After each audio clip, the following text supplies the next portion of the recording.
We're joined now by the government's Chief Climate Commissioner, Professor Tim Flannery. Welcome. Good evening. Thank you. Can any scientist ever claim that any branch of science is settled? Look, in terms of the general scientific community at the time, we can say that there's a broad consensus, and that's where we're at with this at the moment. We're always hearing that the science is settled. Is the science on climate change settled? I think for the moment where we are, we've agreed on certain things, that the temperature's going up and continues to go up, that humans are the cause through emitting greenhouse gases.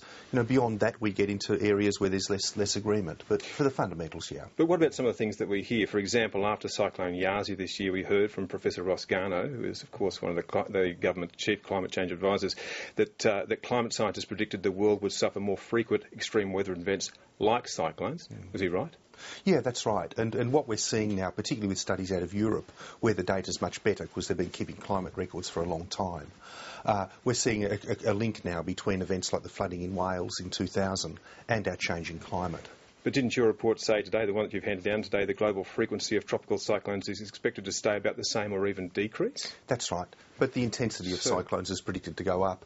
But could I just say, in a place like Australia, we don't have the depth of records we need to tie changes in the weather to the shifting climate. In Europe, the situation's different. But to go on then, doesn't your report today say, when you talk about increase of intensity, the increased intensity on the most intense systems, there'd be a modest increase? Yeah, sure. That's what the projections are telling us at the moment. I think I haven't got the report in front of me. I think it's about 143% or something. But do you think that one of the reasons that some people have a little trouble with some of the science is that people make apocalyptic claims, as they did about the drought, which then don't prove to be true?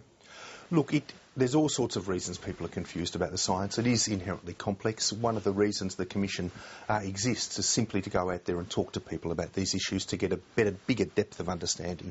And that's really important, because this issue isn't going to go away this year, this decade, or even the next decade. It's going to be with us for a long time. Don't people get confused when your report says that the global frequency, and that was what I put to you about what Ross Garnaut said, was likely to increase, and you say, yes, that's the case, and your report said, no, that it's not the case?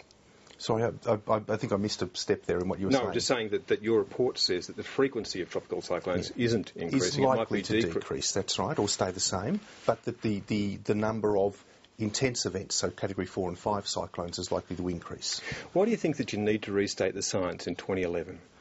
Well, that's a good question. 72% of the Australian public seem convinced that this is the case, but there's clearly those who would like more information, would like to be updated on the latest science, and that's what the report does for the Australian public, is bring together the very latest science with a particularly Australian focus and deliver that in a digestible package to people.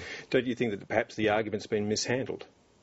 Well, I don't know.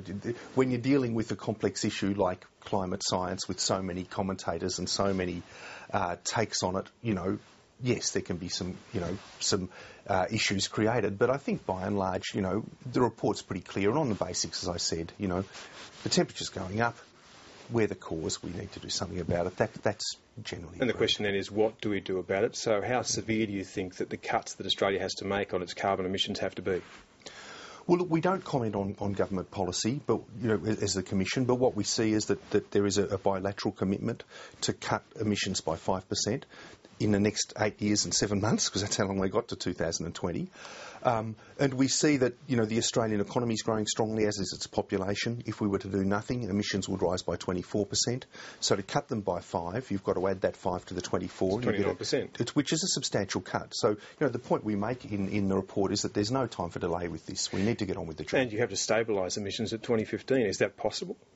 I think it is possible, yeah. We shall see what policies are put in place to do that, but yeah. But then, we're not talking about Australia, we're talking about the world stabilising by then.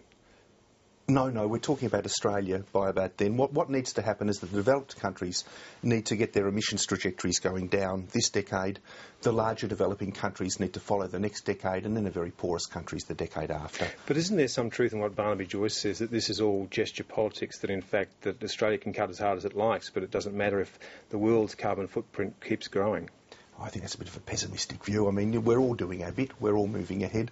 The Copenhagen Accord, encompasses now about 80% of the emissions. We've got some very significant commitments to cut emissions. And just take the US as a good example. There we have a very pessimistic view of what's happening in the US. I happened to have met Obama's climate advisor about 3 weeks ago, who told me that they're on track to meet their 17% emissions cut. But they're at about minus 9% now. They won't be putting a price on carbon, though. They're going about it in regulation now. There's a mix, as there is anywhere. California is going to develop its emissions trading scheme and have it running by the end of the year. There's some very good regulation in place, but every country's the same. No one's relying on a single instrument to do this. Now, Tony Abbott says that what you said today was an endorsement of his direct action plan, is it? No, we don't comment on policy. We're not. We want to be an independent source of information for the Australian public. Does either side of politics at the moment look like it's going to deliver what's needed in order to make a real difference?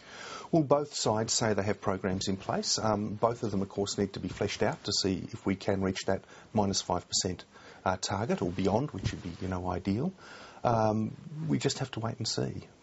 But are you optimistic? Look, I am optimistic. What I see around the world is really gives me cause for that optimism. You see that countries that embarked early are now setting more ambitious targets. The UK is a great example of that, where they'll be cutting their emissions in half by the mid-2020s. And it seems that once you start taking those first steps, people get the confidence to move forward. Tim Flannery, thank you. Thank you very much.